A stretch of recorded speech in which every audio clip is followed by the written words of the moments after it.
যে শহরে তৈরি হয় আকাশ ছোঁয়া প্রতিমা মায়ের নিজের মণ্ডপে।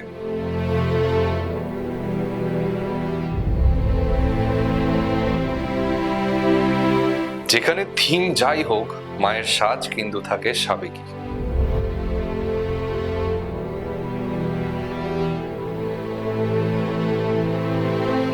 যে রাজপথে হয় বিশ্বের দ্বিতীয় বৃহত্তম আলোক শোভাযাত্রা।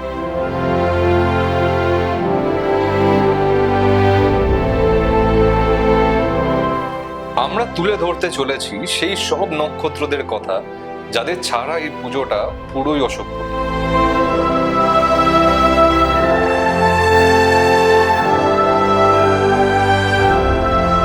প্রেজেন্টিং দ্য জেও talk show by team Jagaddhatri online আসছে খুব শীঘ্রই।